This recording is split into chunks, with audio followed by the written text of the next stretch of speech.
Tre, what was it like getting that exposure to, I think you played every snap in that game. What was that experience like for you? That's something an opportunity that I'm grateful for. Blessed with the opportunity. Just trying to go out there, contribute to the team as much as possible. So that's something that I was happy and blessed to be able to do. I always prepare myself to stay ready. Trey, it was you guys knew early in the week that Minka wasn't going to be able to play, or had an idea that he wouldn't be able to play, so you had to prepare all week. You go from rookie kind of filling in all over the place on defense to you're going to play this role prominently. What was that week of preparation like? How do you grade yourself after the challenges that you faced? For me, I always try to prep myself and prepare myself like I'm going to start. So just making sure that I come in each day and detail out my work. That's something that I attacked the week with. And, the game didn't end how we wanted to. Definitely things I need to clean up on my end. So something that I, starting today, come out here and get things rolling again and continue to prepare myself how I always do. Like I'm going to be the starter whether I am or whether I'm not.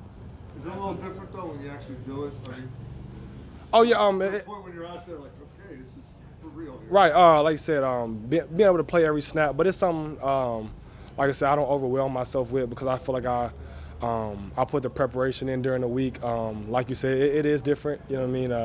Being back there playing every snap of defense, but it's something that, you know what I mean, that I look forward to as my career progresses. So it's something that I'm happy that I had the opportunity and going to continue to work. I think you were that last line of defense on the Mike Williams touchdown. What did you see happen there? What do you kind of learn from an experience like that? We just had some miscommunication on the back end that we all need to clean up. And at the end of things, to whether the miscommunication happened or whatnot, like I said, I was the last line of defense, so I need to be better on my end. But it's something that, take coaching from the coaches, clean up in the film room, and learn from it. Something that we're going to get better at as a unit. What did you see on that one? Can you kind of go through the play from the snap and what you were seeing, Just how you were reacting to it? seeing two of the best receivers on the same side of the field, knowing it was coming to that side of the field. But for me, it was nothing of surprise. Like I said, just got to clean up the little things, the details with communication and making sure have the proper technique. You guys, as a rookie class, first off, as a whole group, how tight are you? And you guys have all played a lot. Is it different for maybe you and Dan, or it is for like a Najee who expects to play? They knew they were going to play every now and then. You would have picked the team first. Is it different feeling that way? First, answer your question. Yes, us rookies, we're all close. All happy for each other to be out here contributing to the team. That's the ultimate goal. Just getting the opportunity, and for me, that's the biggest thing. Just making the most out of the opportunity. That's what I always try to pride myself on. So I don't, don't look at how I got here or whatnot. Just kind of soaking it all in and trying to contribute to the team any way possible, whatever the coaches ask from me. But as much as you've seen, as many snaps as you've seen, and how many weeks we're into the season, do you still consider yourself a rookie? I don't. I feel like that's a scapegoat, if that makes sense. I feel like I've played enough snaps to where I'm getting more comfortable. But I still learning each and every day. That'll never stop. God willing, forever, however long I play in this league, you never stop learning. So for me, it's always soaking knowledge up from the vets, soaking knowledge up from the guys that have been there in my position and guys outside of my position. You can always learn something. So for me, that's just my biggest thing, coming in every day with an open mind and being eager to get better. How much do you talk to Cam or something, or look up to him? He similarly is you guys both, you ask coach, they say smart and versatile. And that's what you are too, what they always say.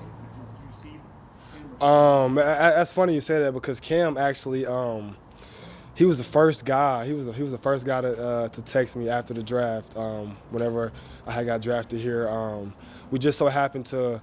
I had seen him around because he trains at the same place that I trained at for pre-draft. So he took me under his wing from day one. And one of those guys that I go to, I might ask him a million questions, and he never gets tired of it. Always happy to reach out and teach me things, and that's the same with all the vets. They're all like that. They took me up under the wing from the first time I got here. You guys talk about how Minka Fitzpatrick talks a lot on the field and communicates. How much did you talk to him since he's been away from the team? Before the game, after the game, did he have like immediate thoughts if you you guys talked after that? It's one of those type things. Just during the week, he was all open for me to ask questions. Like I said, he's one of those guys does it at a high level. Been doing it, I mean, for a few years now. So just kind of leaning on him, asking him questions here and there, what he would do in certain situations. So I mean, but like I said, that's something that he's been doing for me since the time I got here. So I'm just gonna continue to pick those older guys' brain and continue to learn. You know what I mean, day by day. You think you do it against Sunday? I'm sorry. You think you're going to start against Sunday? Or you think That's something that I don't know. Kind of how I mentioned at the beginning, that's something that I always prepare myself to be the starter. So if it happens, I'll be ready. And if not, you know what I mean, I'll do my role, play my role every snap that I'm out there and contribute to the team the best that I can. Tre, you said the communication, obviously, on that one play, the miscommunication, but how was the communication overall? Because it wasn't just you, there were a bunch of guys that hadn't played a whole lot. I feel like it's something that we did, but it definitely we need to work on it. Something that you know what I mean, as a unit we're going to work on pre-snap and post-snap. So it's something that we just continue to grow with and prepare ourselves. You know what I mean, for this next game. Tre, first time for you preparing to see an opponent for the second time this season. How different is it for you, obviously, with where you were last year? Just cleaning up the mistakes from the first time we've seen them. You know, when you see somebody, when you play somebody twice, you know they're going to attack what they seen the first time you played them. So just honing in on that, and then just making sure we come out here and execute the game plan that the coach will present to us each and every snap, and playing hard while doing it. Ben said you guys were able to do a little more no-huddle against the Chargers, and that was a good step for you guys since he was kind of communicating the line coverages and stuff. Did you feel like that was a good step for you guys? Definitely, and I think he noticed that the pace was hurting him a little bit early on in the game. So, and I thought it helped us get some continuity on offense. So, definitely was a big step for us. Feel like that's something you guys can use more moving forward? Definitely, wearing defenses out. I think that's a part and element of our offense. So, definitely. Even with the lead, because a lot of times you have to do it when you're behind. I think that's something you guys can do earlier in games. 100%. I mean, you always want to push the pace, and I think that's the direction we want to go in our offense. Is that a mentality as well, kind of an aggressive mentality? I wouldn't say it's a mentality. I mean, I think it's kind of a little bit of who we are as an offense, almost. Just the pre-snap element of our play, the motions, getting set, getting hurried up on the ball. So I think that's a part of who we are, honestly. Is that something like everything else that takes time to kind of build, get used to doing? Not really. I think we've developed that. As an offense, obviously there's always room for improvement. But as far as having that at our disposal, I think it's there. Dan, as a line, how much different, how much better do you think you are than the last time you played Cincinnati? It's funny you said that. We were watching film today, and our offensive line coach mentioned just watching the film how much better we've gotten. I think we've taken a tremendous step, regardless of what's going on in our room with injuries. Everybody's coming to work every day, and we're just getting better. What areas did you really point out, like, hey, I really like what you're doing here? Our double team specifically, moving guys off the ball, not having space in between our double teams, getting split and getting to the second level. How about you specifically? How do you feel like you progressed? I mean, that's week 3, and it's now week, 11? Yeah. The game is slowing down a little bit for me.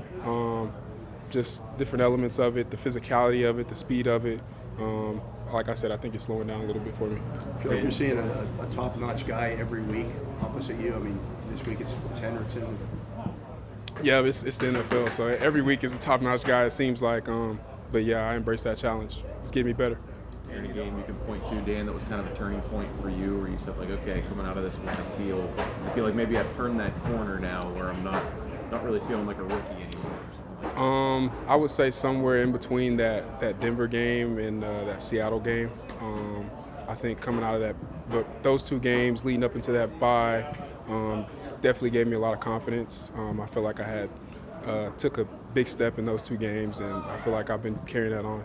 How much of that, too, is Ben just adjusting to, I guess, Ben adjusting to being behind you, you kind of adjusting to the feel of him, because he had the same guy in front of him for 6 or 7 years, right, before you came in. Yeah, I mean, there's different things that goes into it. QB depth, him just knowing how we block our protections, communication as well, coming onto the sideline and talking about things. I think we're definitely building that relationship. Dan, you almost never faced the same team in the same year in college. Kind of like this opportunity to see Cincinnati again? Yeah, I think it's a little bit different. To me, it's a little weird, but I think it's a game about improvement, just to show how much we've improved from the last time that we played them. A lot of people talk about, the rookies, this rookie class, and people point to like Najee and the first and second day guys. You third day guys really made a contribution too. Is that anything you guys talk about or mention, chipping in like that? Not really. We just show up, play our part.